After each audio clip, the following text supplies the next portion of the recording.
Bro, sometimes silence speaks louder than a breakup. You ever sit beside someone and feel like they're miles away? Like you're sharing the same space, but not the same connection? That's not love on pause. That's love on its way out. It just hasn't packed its bags yet.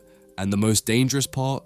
She won't tell you it's over, not directly. She'll keep the routine alive. She'll keep wearing the smile, but the warmth, that quiet magic between you two, it's fading. You'll feel it in the small shifts, the pauses in her sentences, the way her hand no longer reaches for yours without thinking, the way her laughter doesn't include you anymore. And most guys ignore it, not because they're blind, but because they're scared to accept what they already know. So today, I'm not gonna give you surface level signs.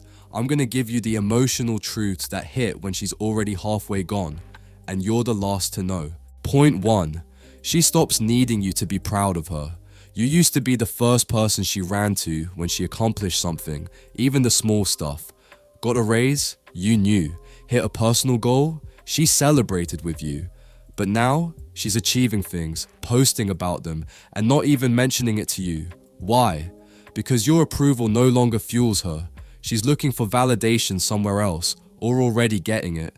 This doesn't always mean she's cheating, but it does mean you're no longer the emotional mirror she's reflecting herself in. And when a woman no longer craves your pride, it's because she doesn't see you as emotionally central anymore.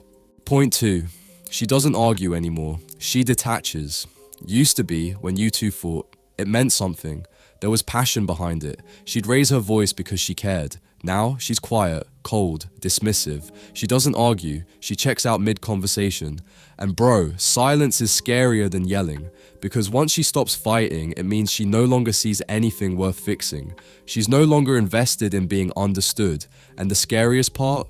You'll start chasing even harder, trying to bring her back, when in reality, she's already gone. Point 3. Her social life becomes a private life. Remember when you used to know where she was going, who she was with, what her plans were? That wasn't control, that was connection. Now, she tells you after the fact, if at all. I'm just going out with friends. No details, no names, no invites. It's not about the night out, it's about the shift from inclusion to secrecy. She's reclaiming space, yes, but not with you in mind. She's creating a separate emotional life, and anytime your presence starts feeling like an intrusion, you know you've been pushed out emotionally. Point 4.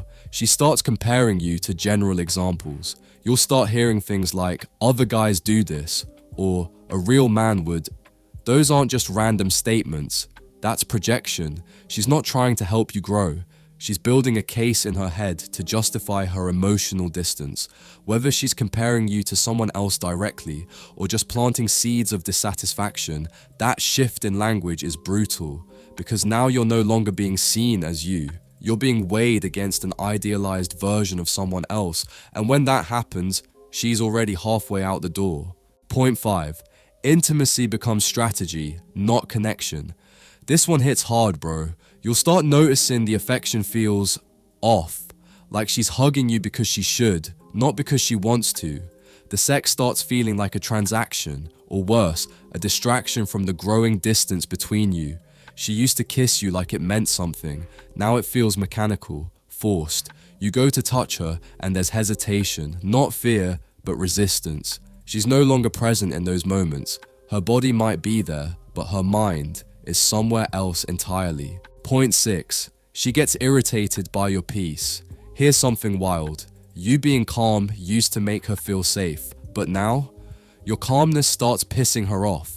She accuses you of being too relaxed or not caring enough. Why? Because your peace is a mirror to her chaos, and that makes her uncomfortable. When a woman's emotionally drifting, your steady energy doesn't ground her anymore. It reminds her that she's out of alignment. So instead of owning it, she projects it onto you. Suddenly, you're the problem, just for staying consistent. Point 7. She praises you in public but disconnects in private. You'll hear her talking good about you to friends, online, even family. He's such a good guy. I'm lucky to have him. But behind closed doors, cold, distant, almost robotic. This is emotional image control. She wants to keep the outside looking clean while the inside quietly falls apart. It's not flattery, it's delay. She's praising the idea of you, not the experience of you. And it's her way of easing guilt for the disconnect she's already started. Point 8. She forgets how to be soft with you. The biggest sign, and the hardest to accept, she stops being soft. That natural tenderness she used to have around you. It disappears. Her voice sharpens. Her eyes go flat. Her energy feels heavy. She's still there. But the woman you knew, the one who used to light up when you walked in the room, feels gone. Not because of one argument, not because of something you did, but because emotionally her heart has already shifted. And once that softness dies, it's a sign that she no longer sees you as home. Listen, bro, no woman just flips a switch one day and cheats, emotionally or physically. It's a slow drift, a quiet fading, and it always leaves signs. But the real question isn't, is she cheating? It's, is she still here with me? Don't chase clarity from someone who's already emotionally gone. Don't beg for love from someone who's replacing connection with confusion. The more you try to fix it without her effort, the more of you lose. Sometimes it's not about catching her. It's about catching yourself before you break, trying to hold on to someone who already let go. If you felt this, comment, "I choose my peace."